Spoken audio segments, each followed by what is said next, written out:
শয়ন একাদশীর মাহাত্ম্য। মহারাজ যুধিষ্ঠির বলেন, হে কৃষ্ণ, আষাঢ় মাসের শুক্লপক্ষের একাদশীর নাম কি? এর মহিমাই বা কী? তা আমাকে কৃপা করে বলুন। শ্রীকৃষ্ণ বললেন, ব্রহ্মা এই একাদশীর সম্পর্কে দেবশ্রী নারদকে যা বলেছিলেন, আমি সেই আশ্চর্যজনক কথা আপনাকে বলছি। শ্রী ব্রহ্মা বললেন, হে নারদ, এই সংসারে একাদশীর মতো পবিত্র আর কোনো ব্রত নেই।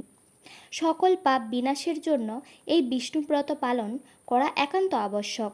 যে ব্যক্তি এই প্রকার পবিত্র, পাপনাশক এবং সকল অভীষ্ট প্রদাতা একাদশীর ব্রত না করে তাকে নরকগামী হতে হয়। আষাঢ়ের শুক্লপক্ষের এই একাদশী শয়নী নামে বিখ্যাত। শ্রী ভগবান ঋষিকেশের জন্য এই ব্রত পালন করতে হয়। এই ব্রতের সম্বন্ধে এক মঙ্গলময় পৌরাণিক কাহিনী আছে, আমি এখন তা বলছি। বহু বছর পূর্বে সূর্যবংশে মান্ধাতা নামে একজন রাজশ্রী ছিলেন। তিনি ছিলেন সত্যপ্রতিজ্ঞ এবং প্রতাপশালী চক্রবর্তী রাজা। প্রজাদেরকে তিনি নিজের সন্তানের মতো প্রতিপালন করতেন। সেই রাজ্যে কোনো রকম দুঃখ, রোগ ব্যাধি, দুর্ভিক্ষ, আতঙ্ক, খাদ্যাভাব অথবা কোনো অন্যায় আচরণ ছিল না। এইভাবে বহুদিন অতিবাহিত হলো। কিন্তু এক সময় হঠাৎ দৈব দুর্বিপাকে ক্রমাগত 3 বছর সে রাজ্যে কোনো বৃষ্টি হয়নি। দুর্ভিক্ষের ফলে সেখানে দেবতাদের উদ্দেশ্যে দানমন্ত্রের স্বাহা, সধা ইত্যাদি শব্দ বন্ধ হয়ে গেল। এমনকি বেদপাঠও ক্রমশ বন্ধ হলো। তখন প্রজারা রাজার কাছে এসে বলতে লাগলো, মহারাজ, দয়া করে আমাদের কথা শুনুন। শাস্ত্রে জলকে নার বলা হয়, আর সেই জলে ভগবানের অয়ন অর্থাৎ নিবাস। তাই ভগবানের এক নাম নারায়ণ। মেঘরূপে ভগবান বিষ্ণু সর্বত্র বাড়ি বর্ষণ করেন। সেই বৃষ্টি থেকে অন্ন এবং অন্ন খেয়ে প্রজাগণ জীবন ধারণ করেন। এখন সেই অন্নের অভাবে প্রজারা ক্ষয়প্রাপ্ত হচ্ছে।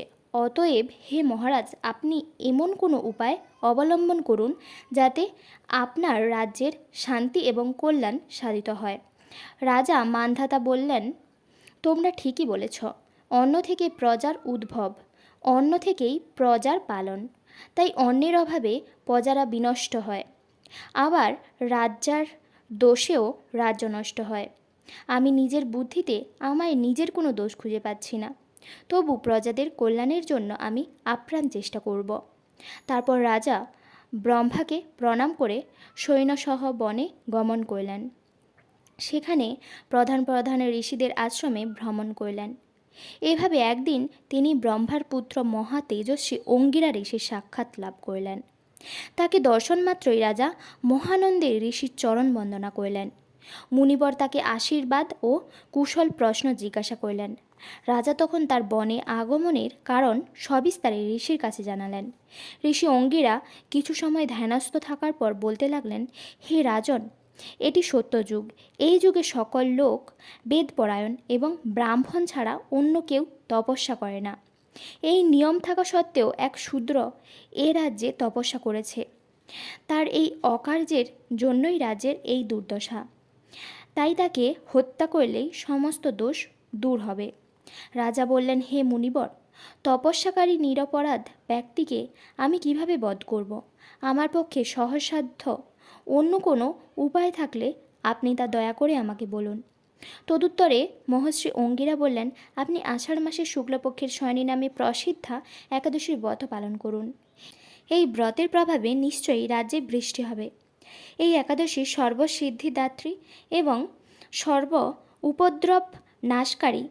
হে রাজন, প্রজা ও পরিবারবর্গ সহ আপনি এই ব্রত পালন করুন। মুনিবরের কথা শুনে রাজা নিজের প্রাসাদে ফিরে এলেন। আষাঢ় মাস উপস্থিত হলে রাজ্যের সকল প্রজা রাজার সাথে এই একাদশীর ব্রত অনুষ্ঠান করলেন। ব্রত প্রভাবে প্রচুর বৃষ্টিপাত হলো। কিছুকালের মধ্যেই অন্নাভাব দূর হলো। ভগবান ঋষিকেশের কৃপায় প্রজাগণ সুখী হল। এই কারণেই সুখ ও মুক্তি প্রদানকারী এই উত্তম ব্রত পালন করা সকলেরই অবশ্য কর্তব্য। ভবিষ্যোত্তর পুরাণে যুধিষ্ঠির শ্রীকৃষ্ণ তথা নারদ ব্রহ্মা সংবাদ রূপে একাদশীর এই মাহাত্ম্য বর্ণিত হয়েছে। পরের দিন পায়নের সময়সূচি। পশ্চিমবঙ্গ 5টা 5 থেকে 9টা 28, দিল্লি 5টা 38 থেকে 10টা 11, বৃন্দাবন 5টা 39 থেকে 10টা 10, উত্তরপ্রদেশ 5:30 থেকে 10টা। মুম্বাই মহারাষ্ট্র 6:13 থেকে 10:34। চেন্নাই তামিলনাড়ু 5:52 থেকে 10:07। ভুবনেশ্বর উড়িষ্যা 5:19 থেকে 9:41। ঝাড়খণ্ড 5:14 থেকে 9:41। বিহার 5:10 থেকে 9:39। গৌহাটি আসাম 4:45 থেকে 9:14।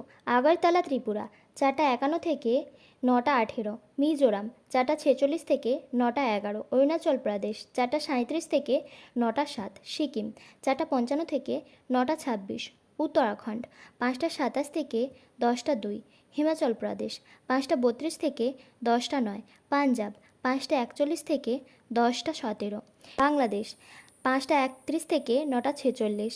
নেপাল 5:23 থেকে 9:54। ভুটান 5:21 থেকে 9:52। শ্রীলঙ্কা 6:03 থেকে 10:12। মালদ্বীপ 6:03 থেকে 10:09। মালয়েশিয়া 7:11 থেকে 11:17। সিঙ্গাপুর 7:05 থেকে 11:09। ইন্দোনেশিয়া 6:04 থেকে 10টা। ব্রুনেই 6:16 থেকে 10:23।